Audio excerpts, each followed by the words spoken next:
He said he was going to ask a very simple, easy question, and it's not. It's not a simple question. It's not a fair question. Okay, sit down. I understand the rest of your question. So here's the story, folks. Number 1, I am the least anti-Semitic person that you've ever seen in your entire life. Number 2, racism. The least racist person. In fact, we did relatively well, relative to the other people running as a Republican. Quiet, quiet, quiet. See, he lied about, he was going to get up and ask a very straight, simple question. So, welcome to the world of media. But let me just tell you something, that I hate the charge. I find it repulsive. I hate even the question, because people that know me, and you heard the Prime Minister, you heard Netanyahu yesterday, did you hear him? Bibi, he said, I've known Donald Trump for a long time, and then he said, forget it. You know, you should take that, instead of having to get up and ask a very insulting question like that. Just shows you about the press, but that's the way the press is. There you have it, folks. That's the way the press is. That's the way it be sometimes. That's the way the news goes. If there's anyone who knows anything about anti-Semitic remarks, it's Netanyahu.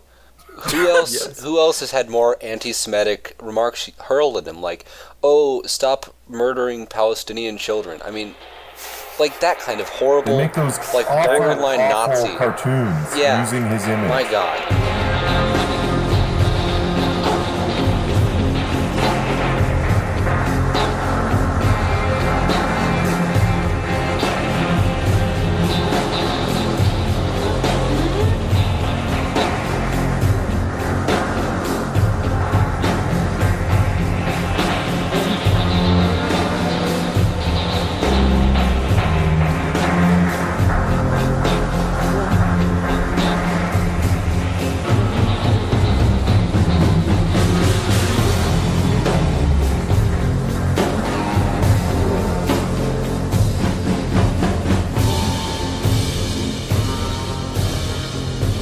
Everybody, welcome back to Disco Collective, episode 2 of News. We have a few big announcements before we get things started. One is me being on the podcast. It's Fuckley, guys. One is Fuckley on the podcast. Oh yeah, bitch. Number 1 is Mike Flynn, retire, bitch.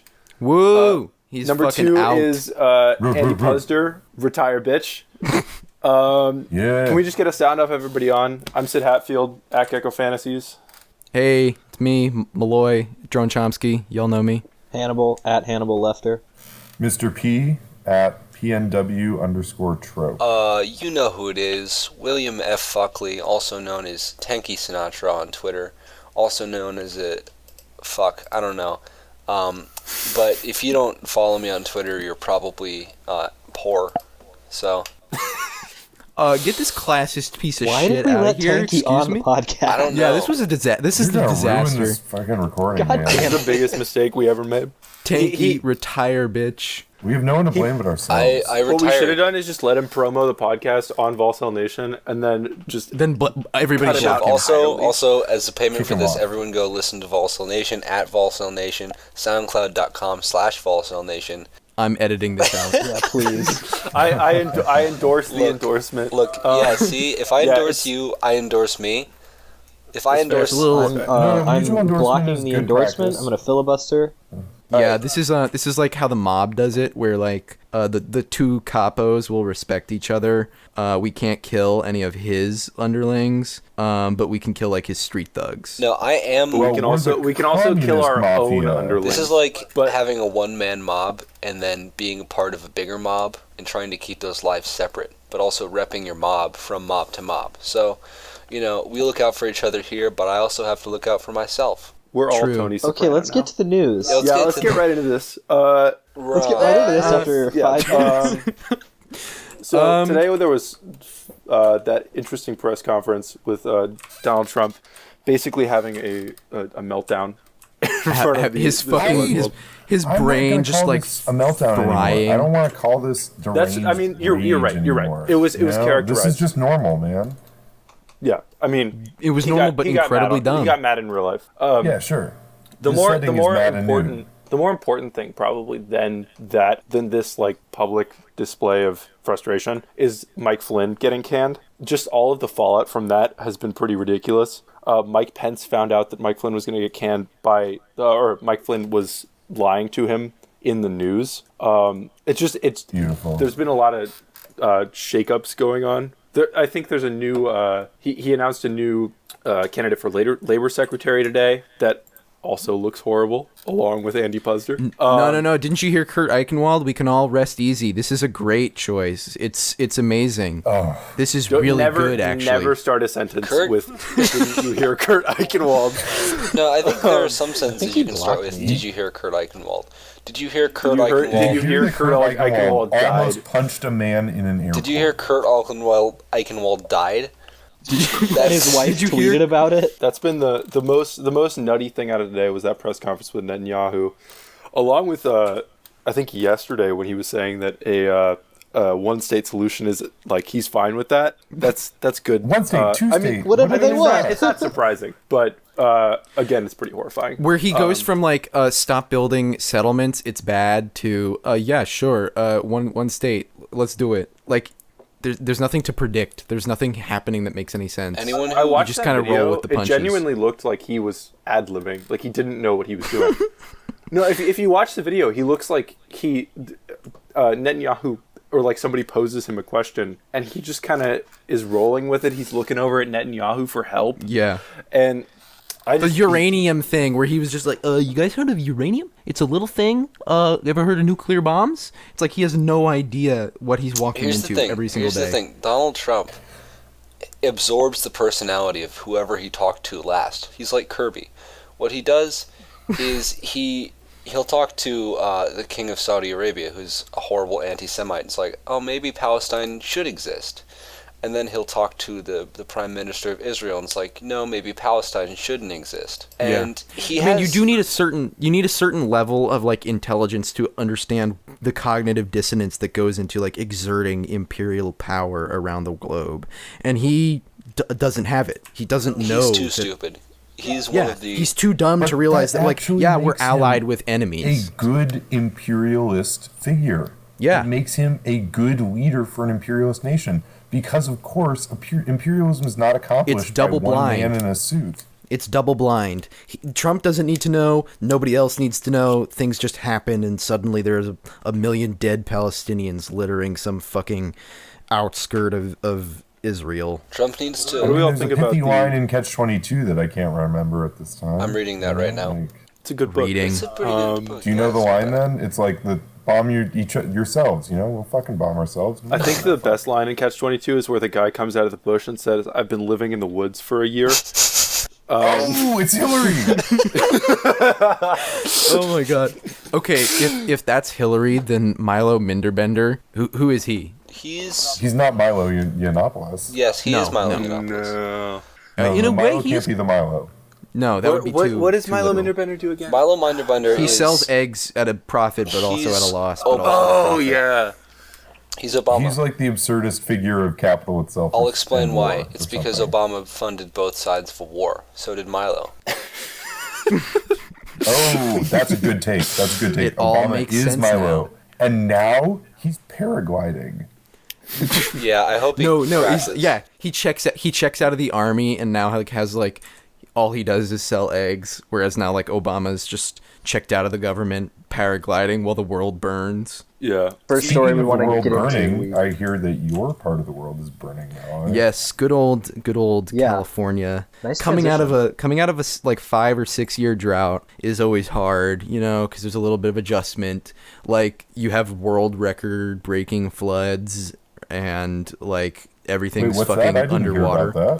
Actually, I don't think it's world record breaking. But it's record breaking. What is that? I didn't hear about that. It wasn't reported on national news. Could you please explain, Malloy? Oh yeah. So, if you live in Northern California, you know what's going on. But if you don't, you're not a coastal elite and not worth my time.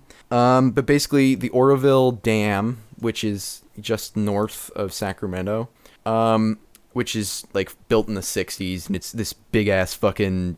It's a huge dam. It's like the second largest dam in America or something, is overflowing. And they only have an earthen, like made of dirt, spillway that started overflowing, and it's flooding a shit ton of places, or threatening to flood a shit ton of places. And they've had to like evacuate 130,000 people in California. And so Governor Brown's declared a state of emergency, a whole bunch of shit's going down.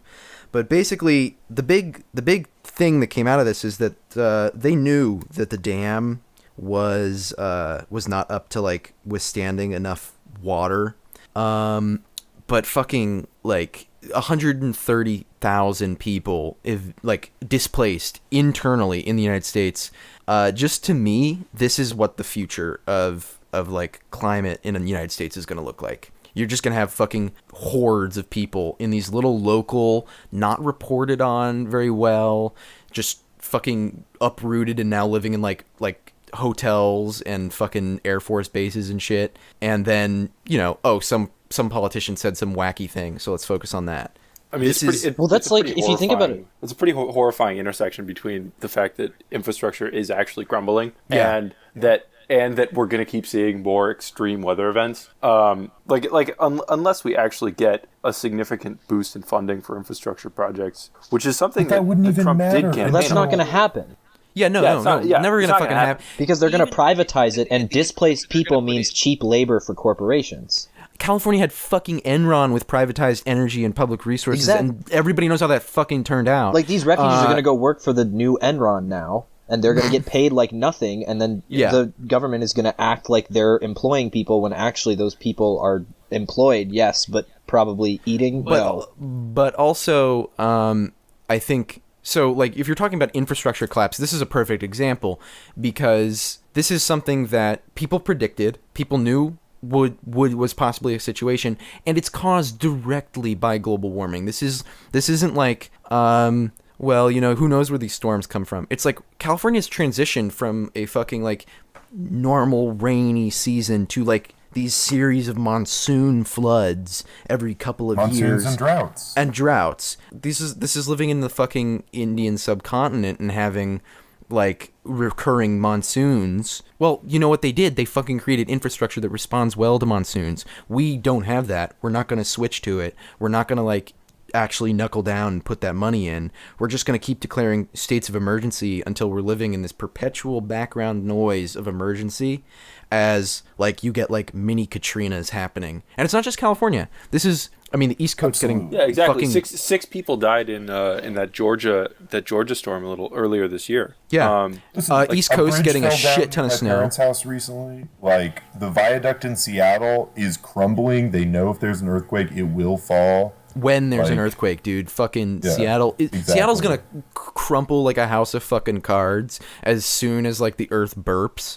I mean, that's a shit show. That whole city is gonna like sink into dust. I'll be going down into some hellhole, straight to the core of the earth, shouting, "So much for the tolerant West." There's actually this like schoolhouse or something it's in like the outskirts of Seattle, and it's on this like floodplain, and there's one road going to it, and it's like there's no higher ground anywhere near it.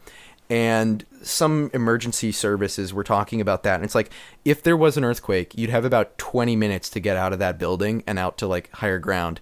It's impossible. Whoever's in that building when an earthquake happens is going to die. Like, there is nothing you can do. You could not take the elderly out of that building and take time and like move them to a safe place. They would just die. Is that building being used? Yeah, I remember reading about this specific example, but there's like tons of buildings like that are not up to like modern earthquake or flood protection levels. Not even with earthquakes. Just when we consider the fact that climate is going to get more and more severe, and we're not even prepared to do. I'm genuinely wondering when people will say, "Hey, maybe we should stop destroying this. Maybe we should stop doing this." By the time we actually do that, it's going to be too late. The Navy recently sent a report to like the White House. I think it was like last year, where they were like, global warming is making it much more difficult for us to like field soldiers. And the Republican response was basically like, tough shit. So like, how did that report go? Like, what does that mean? You are absolutely right that a huge part of it is this country hasn't had serious infrastructure at the federal level, and in many cases the state level, definitely, and the local level, for 50 years. When a certain way of life becomes untenable, either due to the collapse of infrastructure or like serious catastrophic events, whether those are invasions of armies or weather events or what have you, stuff changes. Stuff changes politically, stuff changes socially, because it just has to. And I am not making an accelerationist point here in that I think it's a good thing, but I'm just saying when you have climate refugees in California in 2017, essentially... The current year...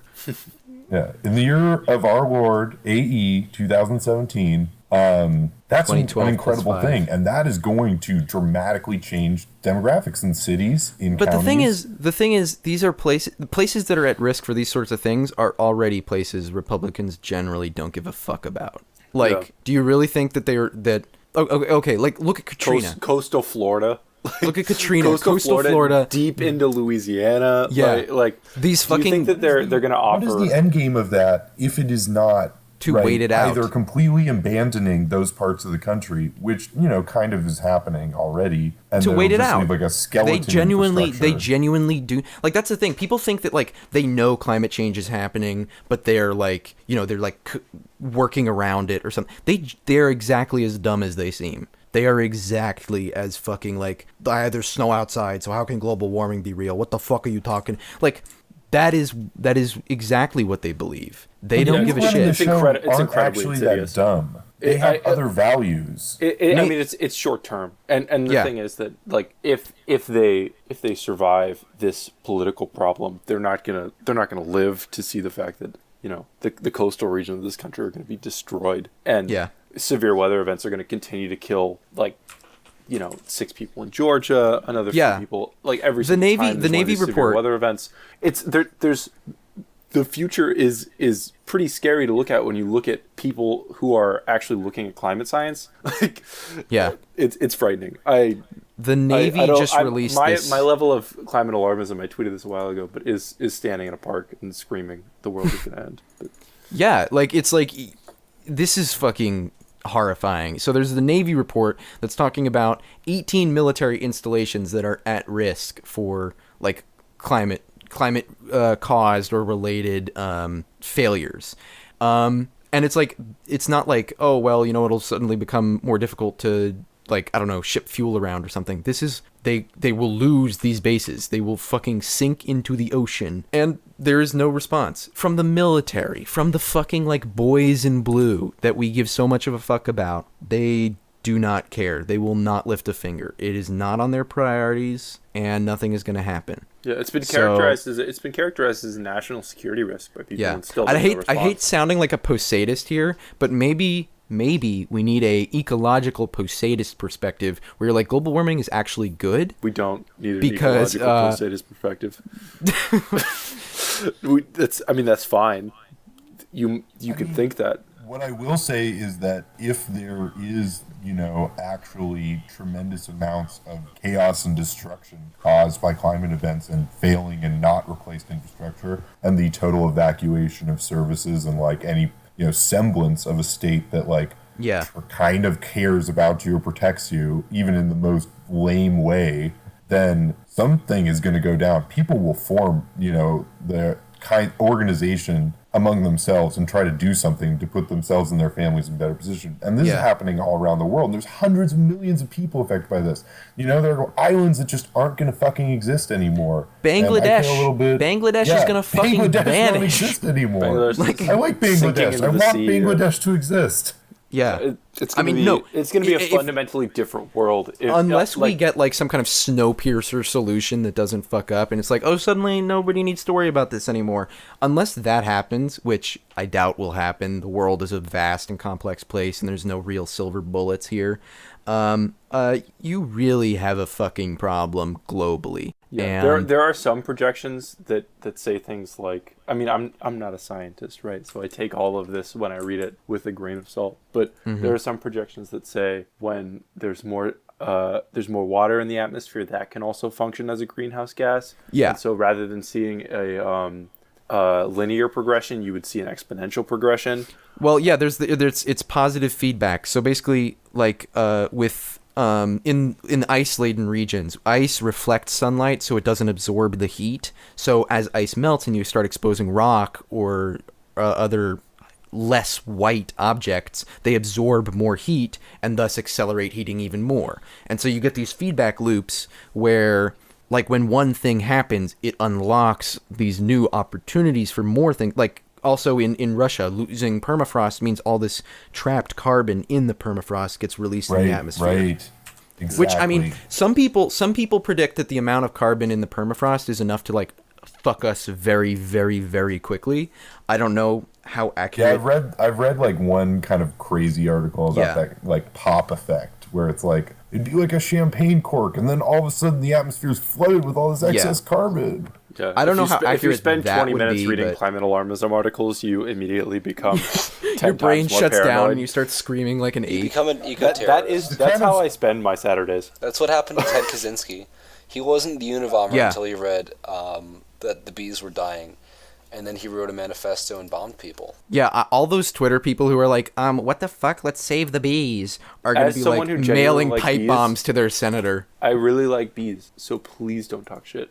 Bees are great. Bees and are good. The fact No. that they're dying is horrifying. Yes, I know. But I'm saying we're all going to be mailing pipe bombs. Now. Yeah, we're all Ted Kaczynski. That's redacted. Now. We're not Ted Kaczynski.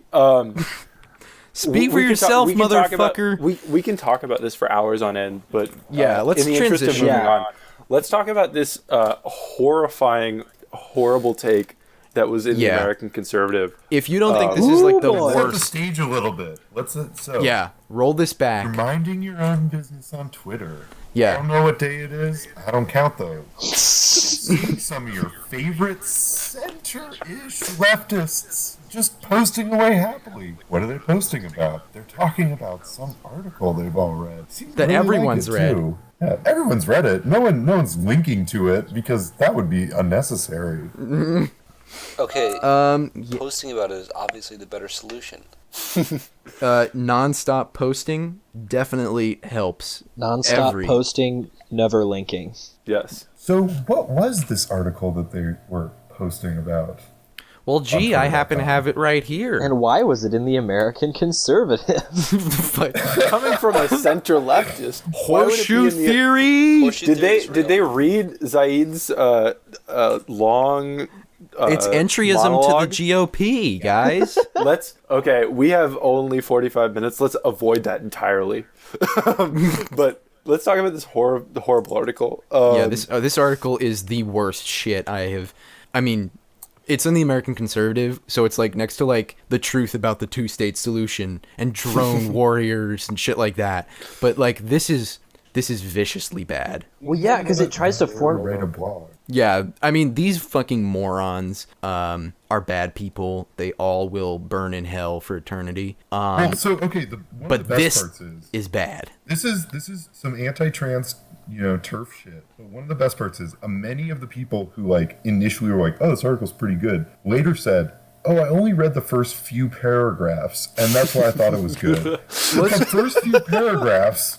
The first few paragraphs are like a rant about a performance of the vagina monologues, and then like an email that like some, Look, I'm a supporter of the arts, okay? Sent. I want to see the play. Do you know who said that? I swear to God, Connor Kilpatrick, and like I'm making this up, but Alex Press and several people like that said that. Oh God. Yeah, I mean, I don't understand how you can see the first fucking couple of paragraphs in this article and like just be like, I want to see where they're going with this. There's nothing. Unless you're a masochist. Do you not look at the link at the top of your browser? A feminist's take on the transgender controversy.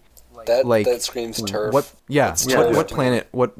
what planet does that seem like something like oh shit, yeah, I'm gonna check that out. Where are we going with this? It's like a Roxanne Gay article or something. Yeah, the best part about this whole take is the sort of like very like woke Hillary Bay sort of shit where they keep transitioning between like what the young people believe and like is that really true? I didn't even realize it pulled out the DSM. Yeah, they fucking did. Yeah, they did, and they're like, so it's actually a mental disorder. I actually, admittedly, I couldn't get through it. I skipped the middle half. I skipped read the whole thing. Yeah, but it's a bad article or like a bad. They bring up Rachel Dolezal. They bring up Rachel Dolezal in an article about trans people, which is the fucking best move. That is the ultimate move. You can't get better than that. It's a game winner. It's a proven game winner. No one has ever been able to. No one comes back from that. Have you guys seen the episode?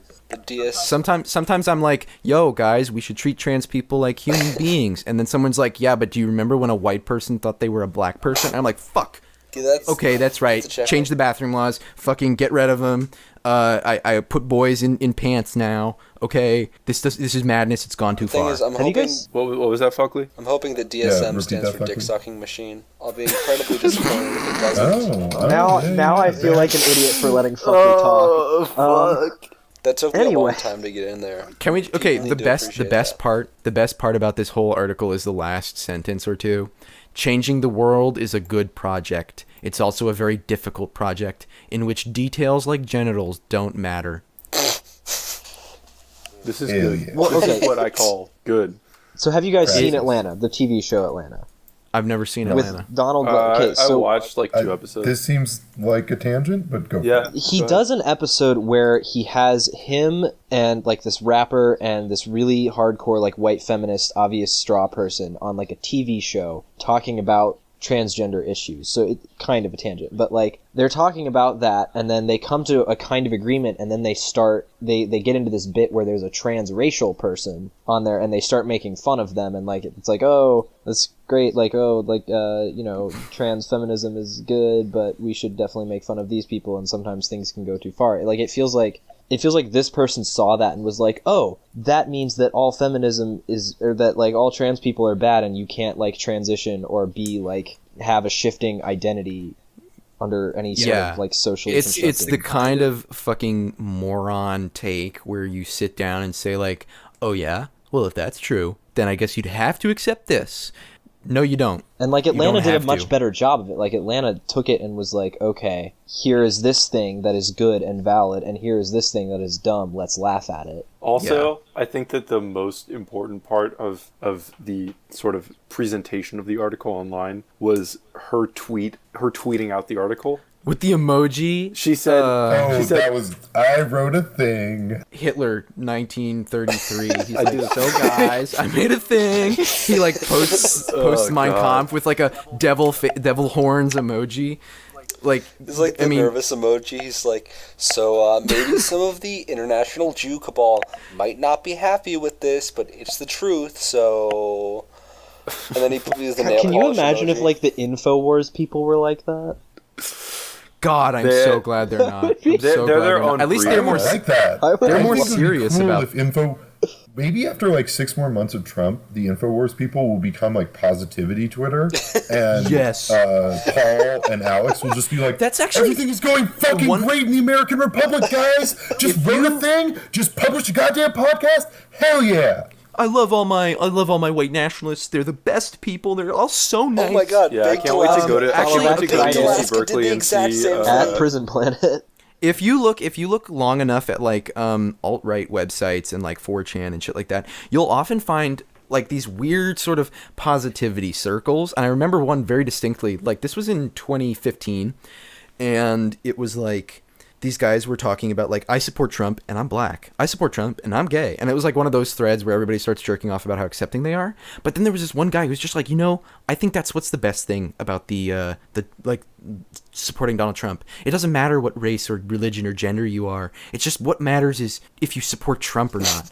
And I'm just like, and then those people go and like shit like this. That's incisive. You don't realize how exactly. Like they reinforce. This is why there was a take today that said like Trump isn't a Nazi, and I think I kind of agree with that because these people are still operating within the same like mental space as like hug and kisses liberalism, where like, yeah, it is important to be accepting of everybody so long as you agree with my horrifying policies. Like, yeah, be accepting, welcome all these people. Like, they do this. This is something they do. A lot of these people are just, like, stupid. They're so I don't like calling people stupid because I like to believe that people are all intelligent, wise, beautiful people. However, when the UC Berkeley College Republicans invite back Milo and then invite Alex Jones to own the libs, like, you're an idiot. You're just, what are you doing? Can you imagine the shit that's going to They're going to get turned into hamburger. Okay, so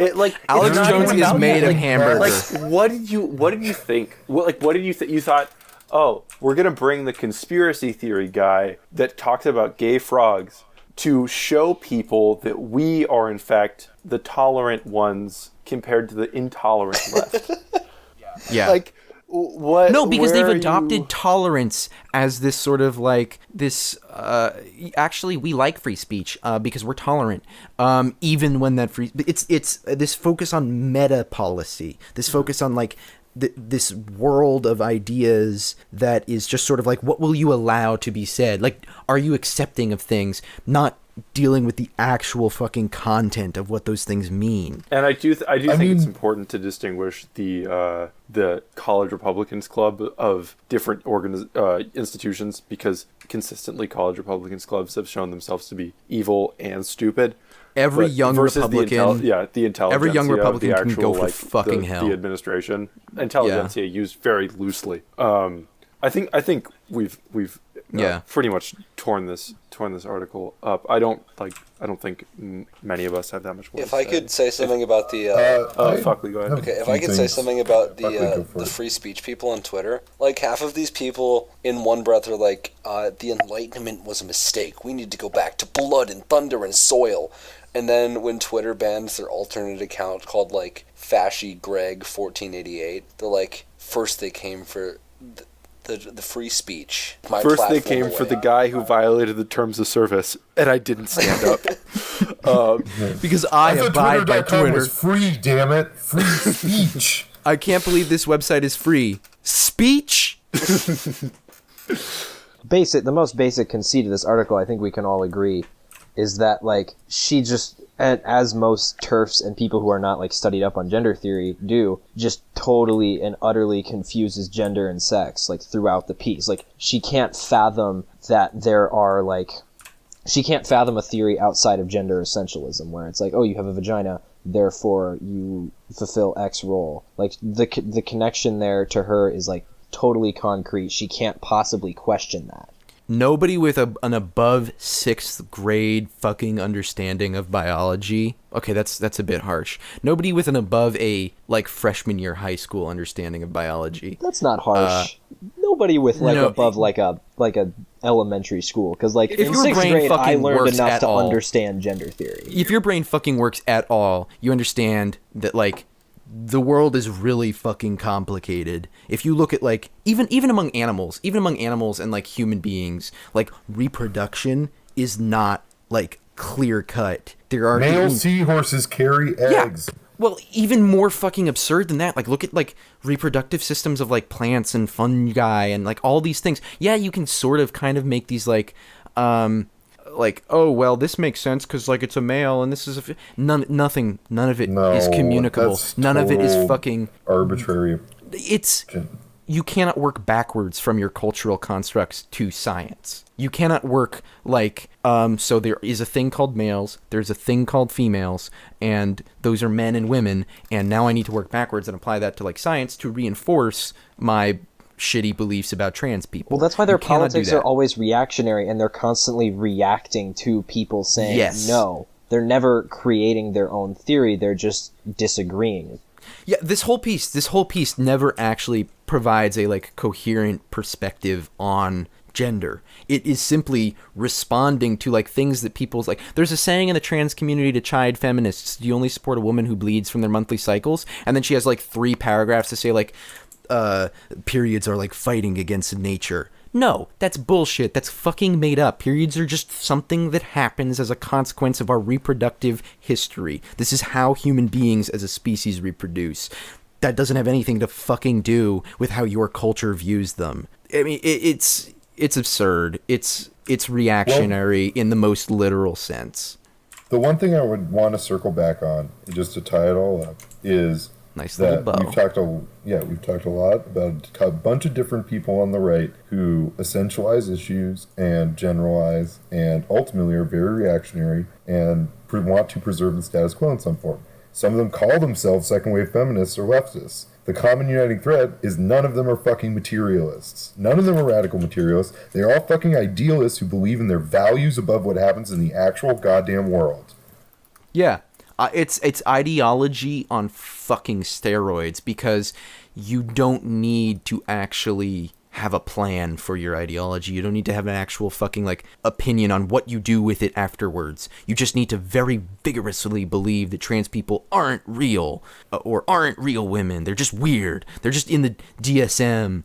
Fuck them. Like, that's all you need to believe, and then you can kind of get fucking anywhere with it. Yeah, pulling out the DSM is always a bad move. Yeah, the DSM is a piece of shit. It's bad. It's bad in and of its own. Let me just go through a laundry list of crappy turf, like, bigoted comments. First, I'm going to medicalize you. Second of all, we're going to complain about how you do too much. Third of all, we're going to complain about how you sabotage other movements. Fourth of all, you're just, like, weird and we don't like you. So on and so forth. And all of a sudden, you put them all together and they're brilliant? I don't think so. Yeah, no. Yeah. Fuck off. This is all fucking horrible. Fuck the American conservative. Fuck anyone who read this piece and liked it. Let's talk about some of the most horrifying news that we've seen. More horrifying than that? Probably some of the most horrifying news that we've seen in the new administration. ICE has kind of ramped up raids in the recent days, with raids in Los Angeles and raids across the country increasing. A few very horrifying cases were a case in Seattle where a man who was under the Deferred Action for Childhood Arrivals that Obama offered, or I think he might have extended it. He was imprisoned, and now he's suing for his release, as well as an even more horrifying example where a woman who was suing to get a restraining order against her boyfriend or a former boyfriend who was abusing her was detained by ICE during her hearing. Which is just the most fucking absurd shit. ICE has a long history. Shit. This is disappearing shit. This is Argentina shit. ICE has a very long history. This is black bagging fucking shit. ICE has a very long history of doing really, really horrifying things and getting away with it. Whoa, you're telling me a government institution just does what it wants? ICE is real bad, though. Yeah, ICE is very, very bad. And I think that I'm hopeful that cases like this don't continue, but they do get the traction for public display that they deserve, because horrifying things like this have happened in the past and will continue to happen. It's just that the speed at which they're being perpetrated is going up. I have been heartened to see people blocking ICE vans and stuff like that. It seems like there's been a lot of coordinated efforts around that in the last couple of weeks. That's good to see. Where has that been happening? Have you seen that? I saw stuff in LA about that. I've seen a number of different Twitter feeds it's going down, and I want to say Workers World and some of the DSA feeds too, talking about either actions to blockade ICE vans or to notify people of ICE checkpoints, which I think is necessary work regardless of who's doing it. I also think I heard about some stuff happening in, not surprisingly, Arizona and New Mexico, in the Southwest, where that is really, the front lines of. I'm hoping that a concerted effort to keep people safe from the sort of terrorism that ICE is doing will continue to be effective and kind of grow into the future. If these practices continue, they've already seen legal challenges in the past. And a lot of their tactics aren't necessarily legal. It's just that they can get away with them because people consistently don't know their rights. And because of the sluggishness of our court system means absolutely. that, once you're at the point you need where money, you need money to defend yourself. But even in a best case scenario where you have a public defender and you've got all that thing squared away, you're still dealing with wait times. Courts move at a certain speed. Yeah. Deportations move at a much fucking quicker speed. And during this time, there's nothing you can do. You're incarcerated in facilities that that are below human rights standards. I think the UN has reported that immigration detention centers are not meeting human rights standards. A lot of them are privatized, depending on where you are. Always a good sign. Yeah. Yeah, immigration detention centers are horrifying. I'd recommend reading up a little bit on those if you haven't. But yeah, I'm interested to see the continuing response. I think it's been good so far, but there's always need for more, especially when each raid means that another family is broken up or another person is sent out of this country, and a vast majority of the time, it's not for the reasons that the Trump administration is citing. Well, one of the brilliant innovations of our recent age, which was pretty well exemplified by the Obama administration, is the extension of essentially extrajudicial punishment, killing, etc. Not just to a specific realm, and not just being outright legalized, but floating in this legal gray area where I actually, sadly enough, think that they will get away with it for quite a while, because the formal legal challenges. Law enforcement tends to have practices that push beyond the legal bound, and when they are caught, they push back. That's the practice, and it's the classic sort of American police response to crime. You go all out. You don't stop for anything. You fucking violate everyone's rights, because who the fuck's gonna stop you? Yeah, and you've been empowered so much. And when the court responds, you have the option to stop doing what you're doing, and a lot of the time those court orders are followed. I mean, admittedly, but that does take a long time, and it does take the right case getting to the right person. Yes. It's pretty horrifying, and an increase in ICE raids is not good news for anyone. It's not going. I don't think I need to explain to anyone here or anyone listening that an increase in raids isn't going to make the country safer. It's no just fucking way. I was lied to. It's just going to make people's lives a living hell. It's ICE is a fucking terrorist organization for all I'm concerned, and anyone associated with them, no, they're a fucking terror group. Anyone associated with them is a piece of shit who can lick my fucking boots. I know a lot of cops through family and shit, and all cops are bastards, but ICE is the most degenerate, skull-fucked people on the planet, and their entire job is enforcing a fucking racial.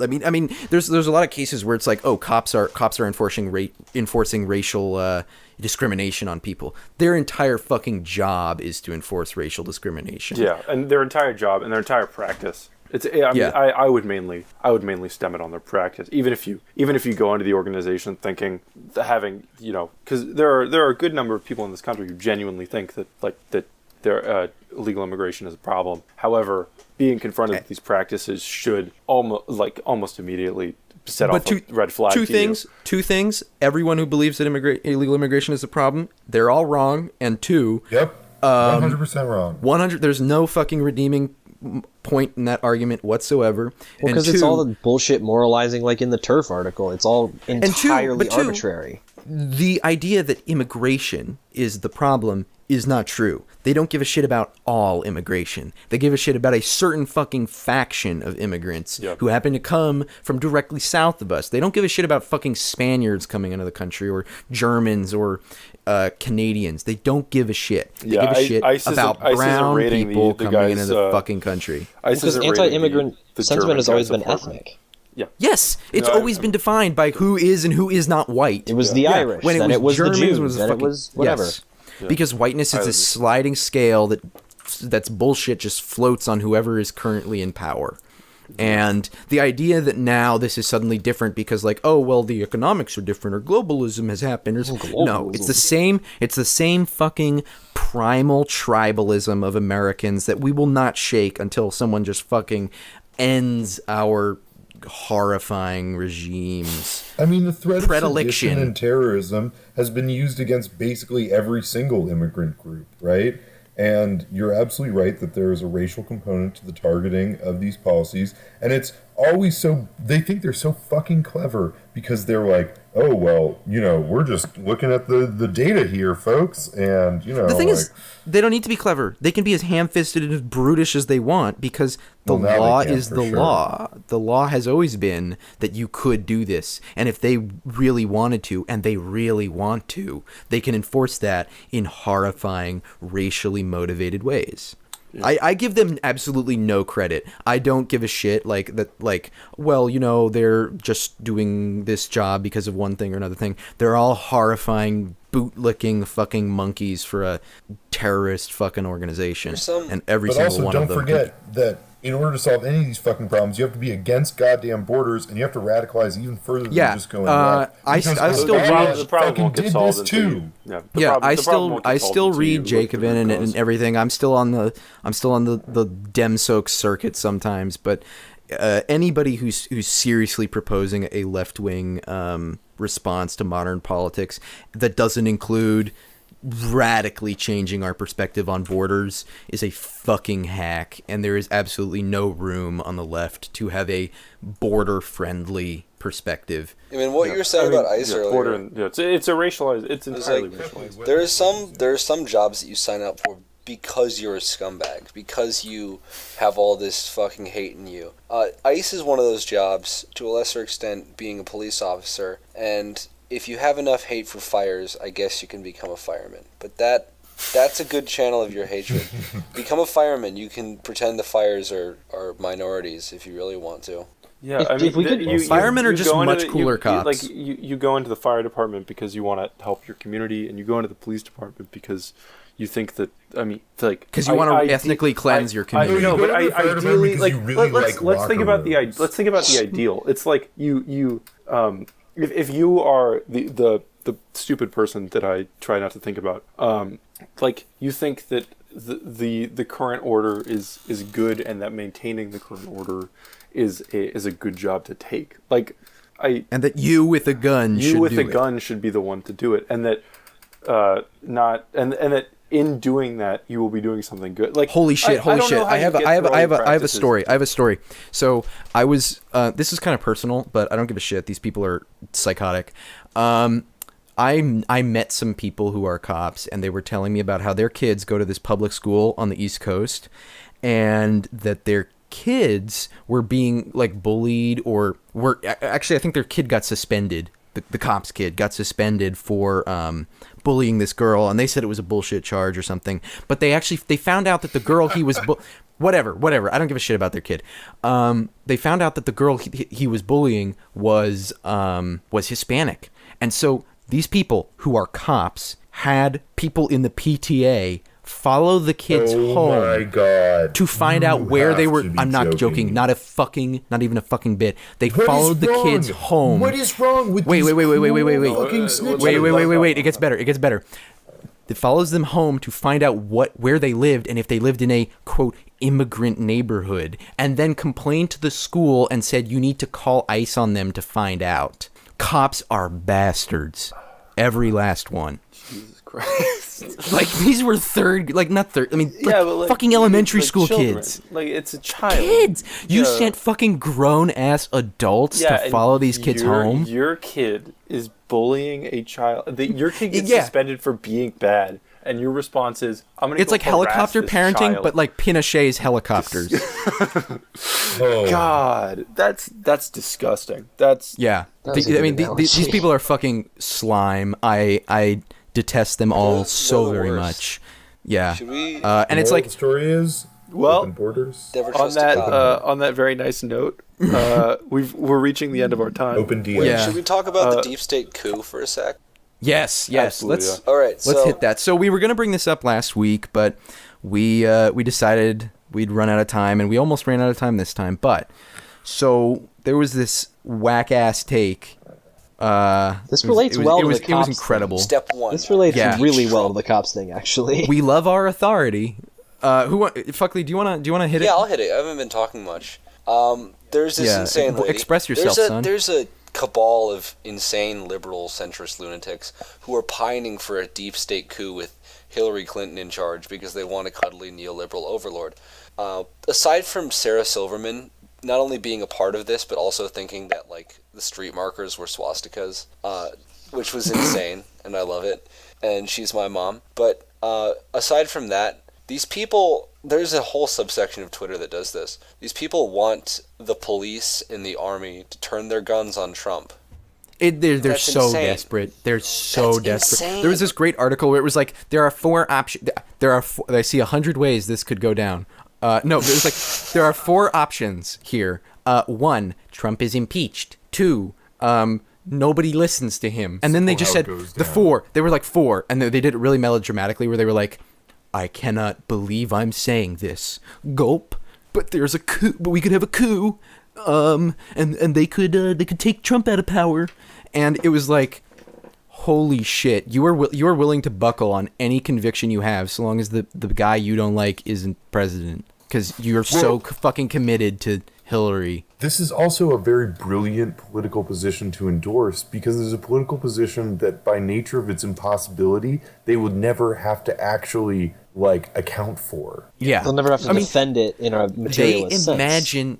They imagined that a coup in the United States would end up with somehow the people who just lost the election running the show. Yep. Do they not know how coups work? Yeah, like look at what just happened in Turkey. They're the same people who got excited about I think there's an interesting conversation to be had in terms of this like liberal unreality and the response to Mike Flynn's ousting. There was conversation around that about the FBI's involvement and sort of deep state involvement in because the FBI was releasing information about the fact that he had basically they were monitoring his calls, which is apparently normal. Just as you do when you run a huge deep state spy operation.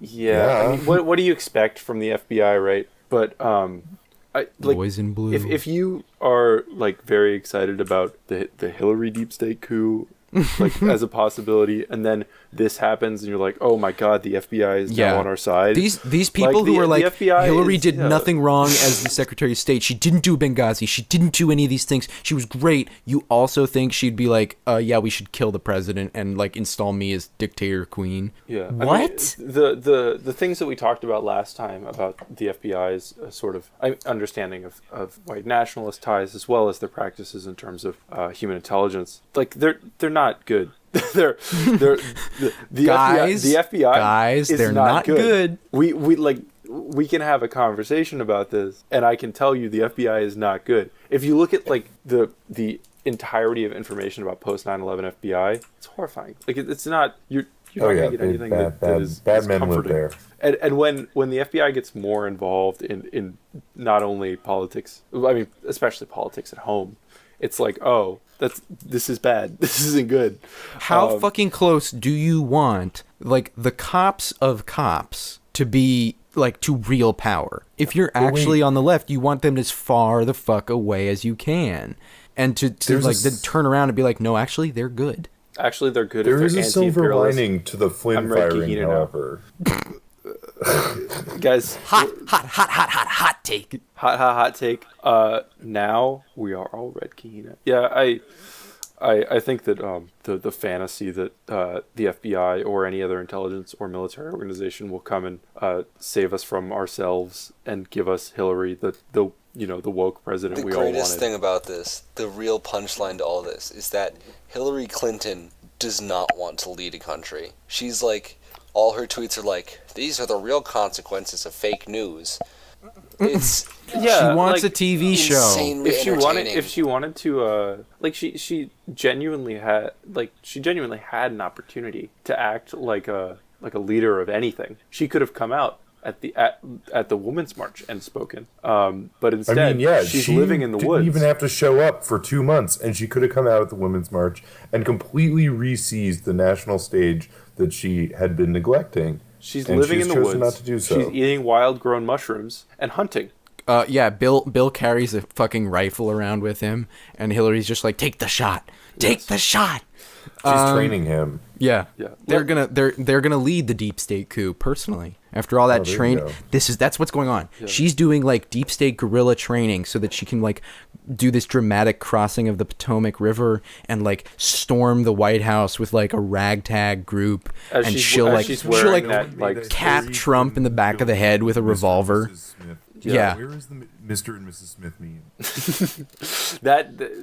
Don't ask where the meme is. Ask how you be the meme you wish to see in the world.